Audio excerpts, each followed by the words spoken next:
Auf jeden Fall, das Thema von heute Morgen ist, was die Geburt von Jesus kann verändern. Und ich sage bewusst, was sie kann. Weil gewisse Sachen hat die Geburt von Jesus verändert, aber was sie in deinem Leben kann verändern, das hat maßgeblich damit zu tun, was du damit am Schluss machst. Was sicher ist, wenn ein Kind geboren wird, stellt das Leben auf den Kopf. Wie viele von euch haben jüngere Geschwister? Okay, wow, das sind mega viele. Ich habe auch das Privileg, ich war auch der Prototyp daheim.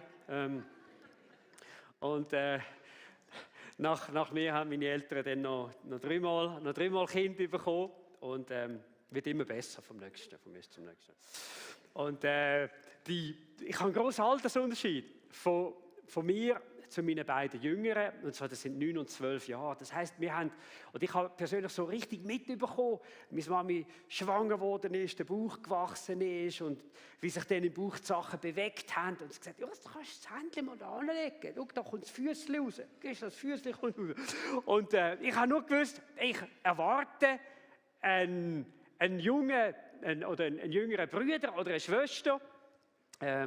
1977 war der Ultraschall noch nicht so gut, hast noch nicht so Details gesehen. Und dann war der Bruder da und ich hatte eine riesige Freude gehabt. Das erste Mal beim 9 Jahre jüngeren und das zweite Mal beim 12 Jahre jüngeren Bruder. Und die haben mich überlebt. Und so, das war mein Spielzeug. Ich bin heimgekommen. Und ich habe mit meinen jüngeren Brüdern gespielt. Ich habe die Küsse einmal runtergenommen vom Sofa. Dann haben sie so ab 1 haben sie Salto machen. Und sie haben das cool gefunden. Und meine Mama ist an die Küche gegangen, die Augen zugemacht. They survived, Matthias. Auf jeden Fall, es stellt das Leben auf den Kopf. Und nicht nur mit der angenehmen Seite in der Nacht. Alle Eltern wissen es, dann dürfen wir aufstehen. Man kann nicht schlafen. Alles, was reinkommt, geht auch irgendwann wieder raus. Es gibt verschiedene Gerüche. Chanel ist nicht immer gerade vielleicht der erste Geruch. Und. Man geht durch so vieles durch. Das ist das, was ein Mensch in einer Familie tut. Aber ein Mensch hat die ganze Welt verändert. Und das war Jesus. Und wir werden heute Morgen lesen aus Jesaja die prophetischen Worte auf den Messias von den Juden, wo später auch Jesus genannt worden ist. Und das heißt, denn uns wurde ein Kind geboren, ein Sohn wurde uns geschenkt. Auf seinen Schultern ruht die Herrschaft. Er heißt wunderbarer Ratgeber, starker Gott, ewiger Vater, Friedefürst. Seine Herrschaft ist groß und der Frieden auf dem Thron Davids und in seinem Reich wird endlos sein. Er festigt und stützt es für alle Zeiten durch Recht und Gerechtigkeit. Dafür wird sich der Herr, der Allmächtige, nachhaltig einsetzen. Und in dem Text finden wir 4 Merkmale von dem, wie der Messias, wie Jesus beschrieben wird. Und das Erste, das ist, dass er beschrieben wird als der wunderbare Ratgeber. Der wunderbare Ratgeber. Hey, wie oft stehen doch wir auch in unserem Leben vor irgendwo Entscheidungen. Wir haben grosse Entscheidungen zu treffen, vielleicht im Hinblick auf unseren Beruf, wo wir arbeiten, auf unsere Ausbildung. Wir treffen grosse Entscheidungen, wenn wir mal irgendwie heiraten, mit wem wir uns in Beziehungen einlassen. Aber auch viele kleine Entscheidungen, wo eben manchmal auch ein Gewicht haben. Jemand hat einmal gesagt, die Summe von unseren Entscheidungen, das zeigt ein bisschen, wie wir sind und wie wir gestrickt auch sind. Und die grosse Frage ist, wo holen wir uns Rat? Wo bekommen wir den Rat für die Tausende von Entscheidungen, die wir in unserem Leben treffen? Die grossen und die kleinen. Und es heisst da drin, Jesus, er ist der wunderbare Ratgeber. Der wunderbare Ratgeber. Weißt du, als ich vor einigen Jahren, das war noch im alten Jahrtausend, da habe ich so eine junge Frau gesehen mit dunklen, gelockten Haaren. Ich musste sie immer wieder anschauen. Im Gottesdienst, auch nach dem Gottesdienst. Und irgendwo habe ich gemerkt, mit der Zeit, ich bekomme ein Gefühl für sie. Und ich war noch ledig, habe noch nicht gewusst, ist es echt das oder ist es das nicht? Und ich habe sie dann ein bisschen besser kennengelernt, habe dann herausgefunden, sie heisst Eva. Große Entspannung, ja genau, es geht um sie. Und irgendwo, und ich habe sie kennengelernt und ich habe Gott gesagt, Herr, du weißt, die ganze Jugend schaut natürlich, was macht der Jugendpastor? Und du weißt, ich kann nicht so viel Experiment machen und ich brauche ganz besonders deine Hilfe und so. Und ich habe sie kennengelernt und es war interessant. Je besser ich sie kennengelernt habe, desto grösser ist der Friede in meinem Herz geworden, wo ich gemerkt habe, hey, das ist sie. Das ist sie. Und irgendwann habe ich sie dann auch gefragt und so und sie hat es mir einfach gemacht. Genau. Und es war ein Entscheid, wo ich Gott heute noch so dankbar bin, dass er mich geführt hat drinnen. Und dass der Friede von ihm stark war, dass er ein wunderbarer Ratgeber auch dort war, auch für eine Entscheidung. Und der ist nicht einfach zack vom Himmel gekommen. Ich habe kein Wort gehabt, das ist sie. Ich habe die Bibel auch nicht aufgeschlagen. Und siehe, er schuf Eva und sie wurde seine Frau oder so. Es ist gar nichts von dem passiert, aber es war im Kennenlernen, es war im Beten, wo ein Friede da war und ich habe gemerkt, ich muss mich nicht verstellen, ich kann sein, wie ich bin und sie liebt mich mit allen Ecken und Kanten bis zum heutigen Tag. Und das ist Führung von Gott. Aber es läuft natürlich nicht immer so.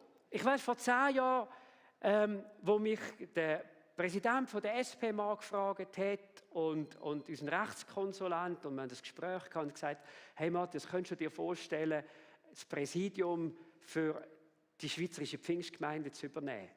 Ich habe mir das überlegt und so und ich habe gedacht, ja, okay, irgendjemand muss das ja machen. Und ich habe dann zugesagt. Und nach dieser Zusage hat es in meinem Herz angefangen zu rumoren. Und ich habe irgendwo gemerkt, ich weiss nicht, ich bekomme den Frieden nicht darüber. Und ich habe dann wirklich gerade noch mal bewusst gefragt, er gesagt, was willst du? Und ich weiss noch, ja, irgendeinem Tag ist es mir gewesen, wie wenn Gott einen Satz in mein Leben hineinredet und sagt, Matthias, deine Kirche, das Buch Eck, die braucht dich im Moment 100%. Sag ab. Und ich habe gesagt, hey, ich habe dort schon zugesagt und so. Gut, es haben noch nicht alle Pastoren gewusst vom Movement, aber einige haben es schon gewusst. Und ich weiss, ich habe das Telefon genommen und habe gesagt, hey, ich habe mit dem Präsi angerufen, habe gesagt, hey, ich muss dir sagen, es tut mir mega leid, ich muss absagen. Und so, und ich helfe natürlich, eine Lösung zu finden, auch für Nachfolger etc. Und es ist dann auch gut rausgekommen. Aber ich weiss noch, nach dem Telefon, ich habe abgehängt. Hey, und mir war es, als wäre eine riesige Last ab meinem Herz. Als wäre ein Zentner einfach runtergefallen. Ich war wie befreit und ich bin im Büro daheim und ich konnte tanzen vor Freude. Und ich bin normalerweise schon nicht der einfach zusagt und dann sagt er ab. Ich versuche das, wenn irgendwie möglich, zu verhindern. Aber ich bin so froh gewesen, dass der gute Ratgeber ist dort. Ich habe gesagt, Matthias, du hast ja gesagt, aber eigentlich will ich nein.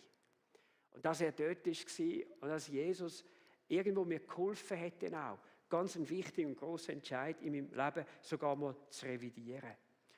Und weißt du, ich möchte Folgendes sagen, wenn Gott unser guter Ratgeber ist, wenn Jesus der Ratgeber wird in unserem Leben, das heisst nicht immer, dass wir keine Fehlentscheidungen treffen, aber wer offen ist, wer offen bleibt und korrigierbar bleibt, der kann Gott wieder auf den richtigen Weg wirklich auch führen.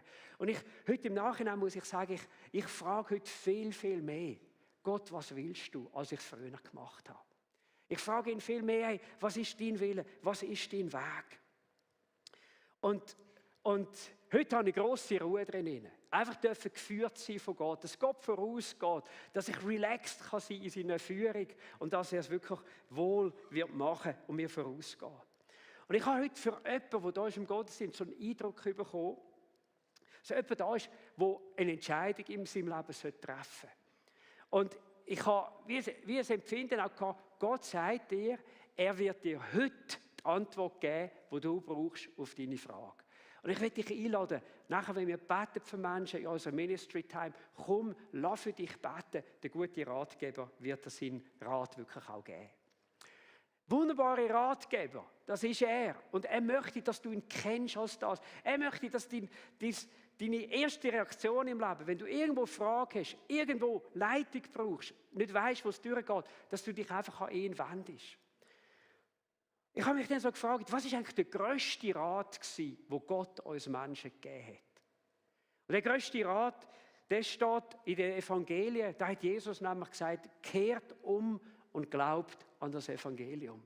Das ist der wichtigste Rat von Jesus für uns Menschen. Schaut, wenn wir uns entscheiden für den Beruf, den kann man wieder wechseln. Wenn man sich entscheidet für den Ehepartner, sollte man nicht wechseln. Wer sich entscheidet für ein blaues oder ein rotes oder ein grünes Kleid, ja, man kann wieder mal ein anderes kaufen, ist nicht ein Kapitalentscheid. Aber der Entscheid, umzukehren und an Jesus zu glauben, das ist ein Entscheid, der einen Impact hat auf deine ganze Ewigkeit. Und darum sagt Jesus, kehr um, hör auf, dein Leben selber zu bestimmen. Tu es mir anvertrauen. Hör auf, dein Leben selber versuchen zu kontrollieren. Gib es mir, vertrau mir es an.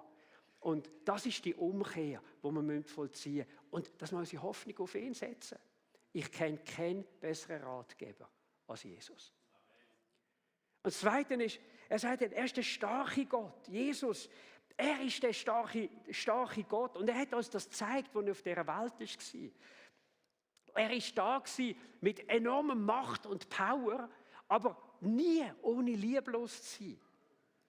Und in dieser Power hat Jesus Versuchungen in seinem Leben widerstanden. In dieser Power hat Jesus am Schluss wirklich auch sagen zu den Menschen, gibt es irgendeine Sünde, irgendetwas, das ihr mir aus meinem Leben vorhalten könnt, das ich da habe? Hey, ich kenne keinen religiösen Führer auf dieser Welt, der anstehen und sagen, gibt es irgendeine Sünde, gibt es irgendeinen Fehler, den ich je gemacht habe? Und man müsste sagen, nein, haben sie nicht. Ich kenne nur einen, der keinen gemacht hat. Und das war Jesus. Ich kenne nur einen. Und das ist die Stärke von Jesus. Und in dieser Stärke hat Jesus auch predigt, hat Kranke geheilt, Toten auferweckt, Menschen befreit von der Macht, von der Finsternis. Und ich freue mich so, dass heute noch Menschen die Kraft erleben. Wir haben Freitag bei einem Mann, der mit grosser Wahrscheinlichkeit wird sterben in den nächsten Wochen. Und er sagt, Matthias, ich habe vor 2 Wochen meine Todesdiagnose bekommen. Es ist too late, für die Ärzte etwas zu machen. Und zuerst habe ich mit Gott auch gehadert und gesagt, warum jetzt, warum ich? Ich hatte schon noch ein paar Jahre zu leben auf dieser Welt. Und dann habe ich gebetet. Und weißt du, und dann habe ich eine Stärke bekommen von Gott. Ich bin seither in einem riesen Frieden, in einer riesen Ruhe drin. Und ich denke, wow, das erlebt nur jemand mit einem lebendigen Gott, der die Kraft von Gott anzapft. Er weiß, ich gehe in den Tod und weißt du was, ich habe keine Angst. Die Stärke von Gott, das hat mich echt berührt. Und auf der anderen Seite, ich schaue rein, hey, auch in dem Jahr, in unserer Kirche, wie viele Menschen haben die Kraft von Gott auch erlebt, haben Heiligen erlebt, haben erlebt, wie die Kraft von Gott etwas in ihrem Leben verändert, etwas löst, etwas erneuert. Und die Frage ist, kennst du in deinem Leben Gott als den starken Gott? Weißt du, es ist schon ein Unterschied, ob du singst, ewig Vater, starker Gott und so weiter, oder ob du sagst, das ist mein Gott. Wenn mir Power fehlt, der erste Anlaufpunkt in meinem Leben, das ist einfach Jesus. Ich gehe zu ihm und ich weiss, ich bekomme die Power von Jesus für jeden Tag, für alles, was an mein Leben ankommt. Seine Kraft ist gross genug. Das heisst nicht, ich fühle mich immer voll drauf, aber ich weiss, seine Kraft, die treibt mich auch nicht durch, auch wenn ich nicht mehr mag. Er ist der starke Gott. Und ich liebe das alte Lied, was heißt, es gibt keine Grenzen für Jesu Macht. Er will dir helfen bei Tag und Nacht. Wer ihn anrührt, wer sich einlädt auf ihn, erfährt die Kraft. Es gibt keine Grenzen für Jesu Macht. Und dann heißt da innen, dass er nicht nur der starke Gott ist, sondern auch, dass Jesus der ewige Vater ist. Und mit dem Begriff Vater denke ich immer an meine eigenen Töchter. Ich glaube, das ist nebst der Heirat, gell, aber ich denke, es war der emotionalste Moment für mich. Und zwar, wo ich sie auf den Armen hatte, ich habe plötzlich gedacht, jetzt ist ein Mensch auf dieser Welt, der hat es vorher gar nicht gegeben. Wie ein Wunder. Und ich habe gedacht, aber ich kenne den Menschen noch gar nicht richtig. Irgendwo hat Gott mit uns Männern hat uns ein bisschen benachteiligt diesbezüglich, dass wir nicht schwanger werden können. Wir haben dafür einen anderen Vorteil. Aber ja, ist gut. Irgendwo hat es Gott so gemacht. Auf jeden Fall, dann ist irgendwo zum ersten Mal der Mensch gesehen. Und ich weiß nicht, was das ist, aber es ist wie ein Wunder. Eine riesen Liebe. Eine riesen Liebe. Und ich bin froh, haben sie mein Drucken und so überlebt. Sie knuddelt und gehebt. Und in dem Moment, weiss ich noch, nach der Geburt, hat Gott wirklich wie zu mir geredet und gesagt, Matthias, wenn du als nicht perfekter Vater so eine Liebe hast zu deinem Kind, was denkst du, wie viel mehr liebt der Vater im Himmel seine eigenen Kinder? Ich bin nur noch da mit Tränen in den Augen. Und ich habe gedacht, Vater im Himmel,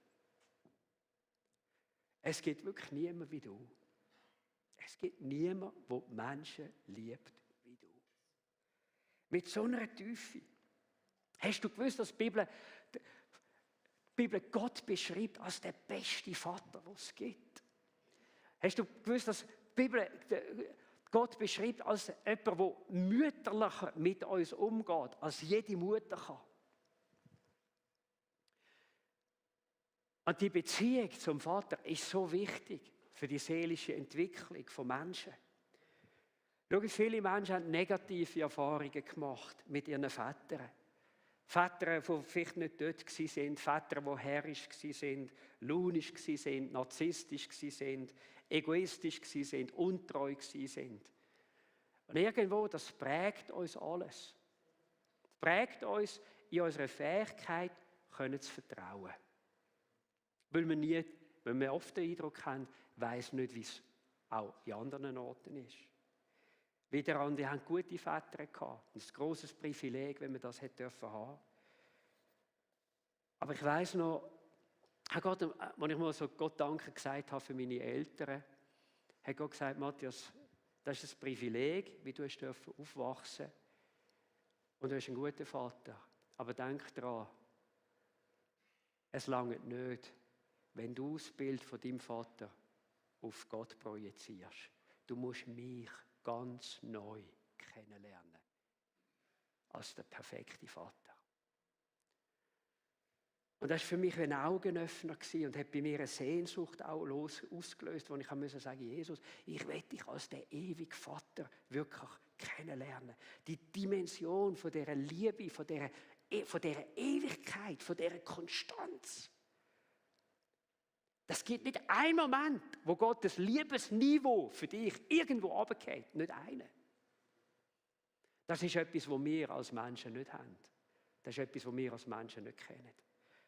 Und meine Frage ist die, kennst du, auch wenn du Gottes Kind bist, kennst du ihn als der ewige Vater? Ist er das für dich? Ist er ich will das so bewusst sagen, ist für dich Jesus die erste emotionale Bezugsperson in deinem Leben? Und wenn es noch nicht ist, ich will dir sagen, Jesus hat einmal gesagt, wir können zu Kind Gottes werden und können nachher den Vater wirklich auch Vater nennen. Weißt du, so viele Menschen beten vielleicht jetzt dann auch wieder in diesen Weihnachtstagen das Vater unser. Und dann heißt unser Vater, der du bist in dem Himmel. Aber ich kann dir sagen, es ist so ein Change, wenn du kannst beten, mein Vater, mein Vater. Und Jesus hat gesagt, die, wo Jesus aufnehmen in ihr Leben, denen gibt er Macht, gibt er Kraft, Kinder von Gott zu werden. Das heisst, dass du es Recht hast, nicht einfach zu einem grossen, distanzierten Gott im Himmel zu beten, sondern zu deinem Vater zu beten, weil du sein Kind geworden bist. Und das ist ein riesen Change. Ich hatte den Eindruck in dem Zusammenhang gehabt, dass jemand da ist, der leidet in einer Beziehung zu einem Menschen oder zu anderen Menschen. Und wenn wir heute in die Ministry Time gehen, dann komm doch und lass für dich beten. Ich glaube ganz fest, dass der Vater im Himmel heute Morgen für dein Leben eine Berührung hat, die dich frei machen und heilen, auch in dieser Beziehung, wo du im Moment drin stehst, die dich so belastet. Und dann wird er genannt, der Friedefürst. Kennst du so die Momente im Leben, wo du sagst, hey, es wäre so schön, es wäre einfach friedlich im Leben. Keine Sorgen, kein Stress auch mit Leuten. Das ist ja der grösste Stress, den es gibt, mit Leuten. Einfach friedlich da drin. Und die Sehnsucht nach dem Frieden, die wird in unserer Zeit immer wieder zerstört. Ich denke, es hat angefangen, irgendwo so für mich gefühlt, September 11, New York, Twin Towers. Hey, und in dem Moment, die ganze Welt hat gewusst, jetzt ist etwas anderes in dieser Weltgeschichte drin. Am 24. Februar vor 2 Jahren, 22, die Attacke von Russland in die Ukraine. Und auch wenn es nicht mehr so viel in den Medien ist, es geht weiter, es hört nicht auf. Am 7. Oktober von dem Jahr, vor ein paar wenigen Wochen, und die Attacke von der Hamas auf Israel. Und es bewegt die ganze Welt. Und weißt du, was mich auch bewegt dort drinnen? Die Sachen bekommen die Medien, Medienwirksamkeit, kommen die Presse. Aber wir vergessen manchmal, dass wir mindestens 10 Kriege haben auf dieser Welt, die viel länger schon laufen und die zum Teil viel, viel, viel mehr Opfer gefordert haben. Ich denke nur in Nagorno-Karabach, die Auseinandersetzung dort. Tausende von Menschen, die gestorben sind. Zivilkrieg in Iran, wo einfach weitergeht. Die Houthi in Jemen. Über Hunderttausende von Toten. Hunderttausende von Toten. Es kommt einfach nicht mehr in die Presse bei uns. M23 Rebellen im Kongo.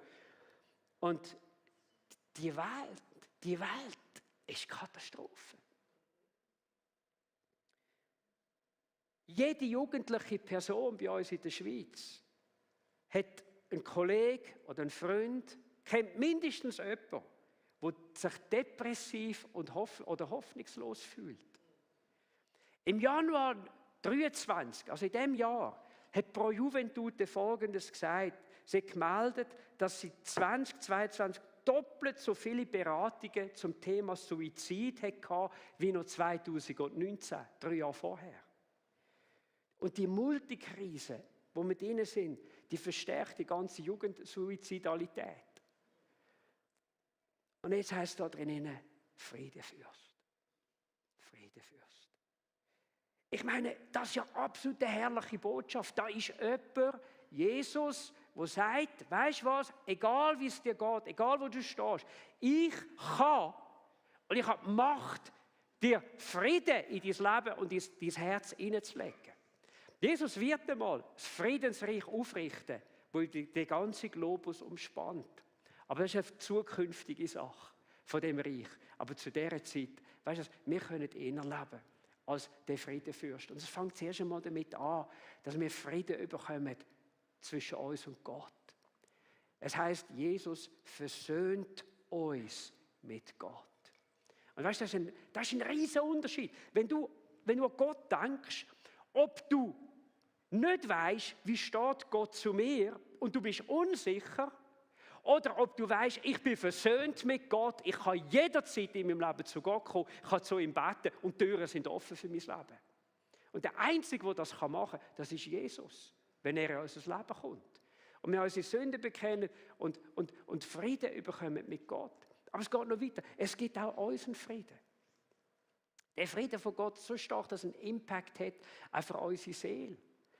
Hey, ich kenne das ja manchmal auch, so ein bisschen hibbelig bin, so ein bisschen, vielleicht ein bisschen unter Spannung bin und Stress bin. Und dann komme ich zu Gott und sage, Herr, ich brauche jetzt einfach deinen Frieden in meinem Herz. Und der Frieden, der schenkt Gott wirklich immer wieder neu. Und weißt du, was das noch macht? Es macht auch uns zu friedlicheren Leuten.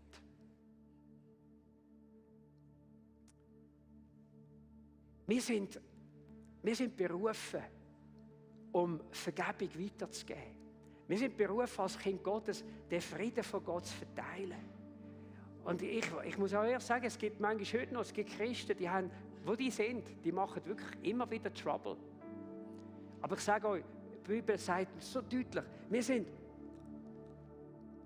berufen, zum Segnen, weil wir gesegnet sind. Die Bibel sagt, selig sind Friedensstifter, Menschen, die Gottes Frieden reinbringen, die Friedliches reinbringen. Oprah singen, glaube ich, wie Spread and Love, irgendwie so. Und doch, wir haben etwas zum Weitergeben, dort, wo wir sind.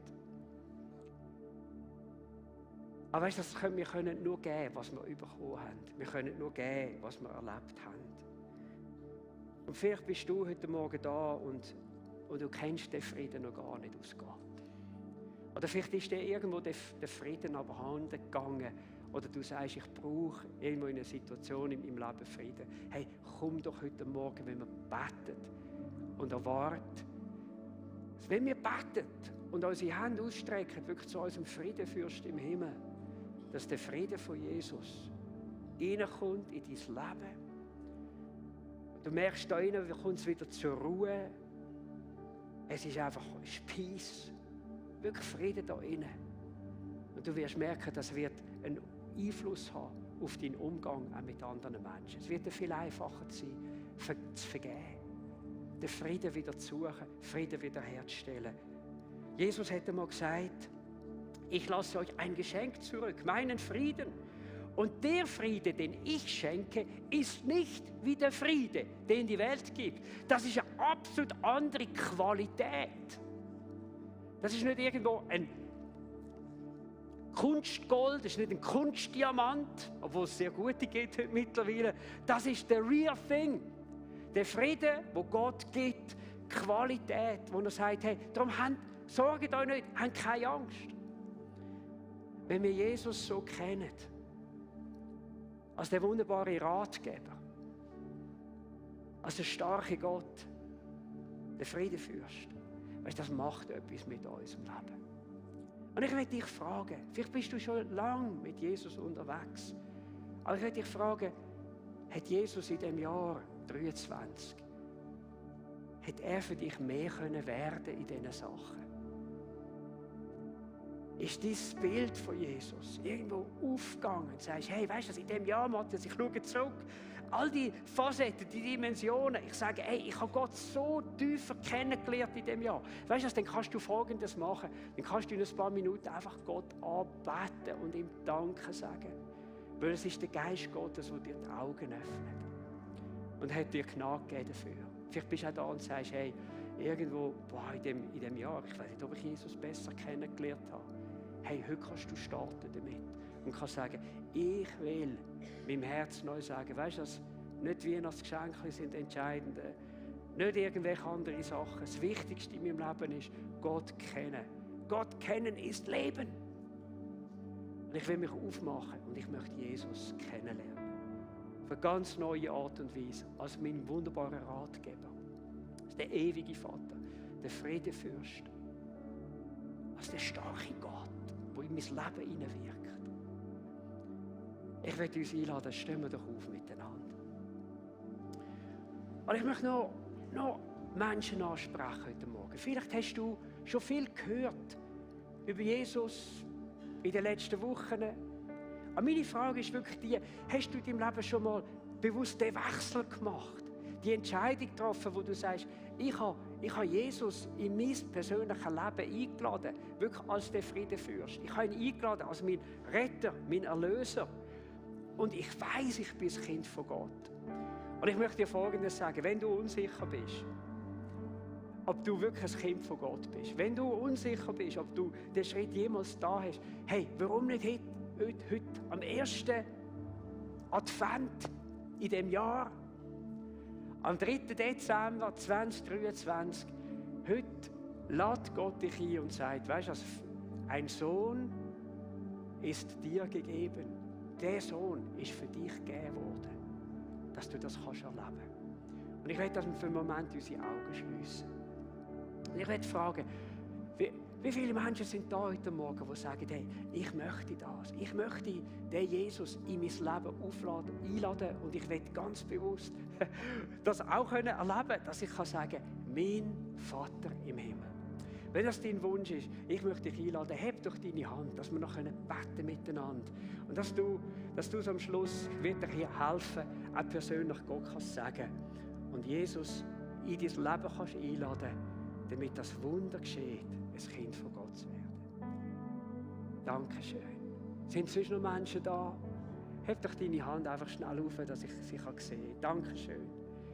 Und ich lade dich ein, bete doch jetzt mit mir an deinem Platz und die Kirche betet mit.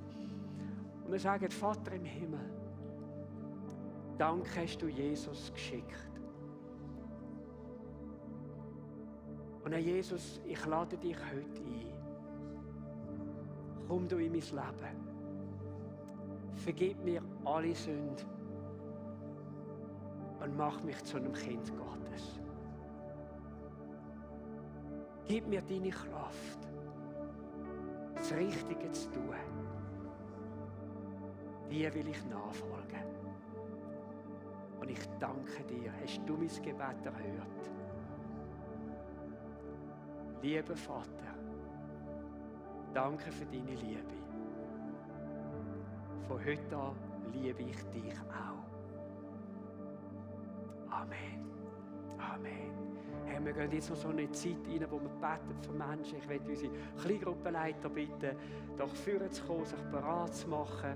Und wenn Gott zu dir geredet hat heute Morgen, du hast Jesus heute Morgen dein Leben anvertraut, komm doch auch noch, lass für dich beten, lass dich segnen.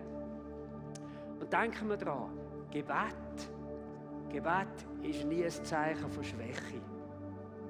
Gebet ist ein Zeichen von Stärke, wo ich sage, hey, ich bekenne, ich brauche den lebendigen Gott. Ich brauche den lebendigen Gott. Komm, wenn du in dieser Entscheidung drin stehst. Komm, wenn du Gottes Power in deinem Leben brauchst. Für Heilung, für etwas durchzustehen im Leben, was schwierig ist. Komm, wenn du den Trost vom Vater brauchst.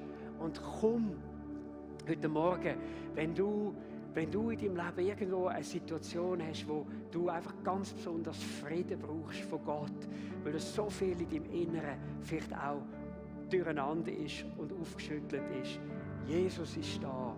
Und ich danke dir, Herr, dass du in diesen nächsten Moment, wenn wir dich anbeten an unseren Plätzen, wenn wir beten für Menschen, dass du dich wirst zeigen und dass die Kraft von Gott und die Liebe von Gott Menschen wird berühren.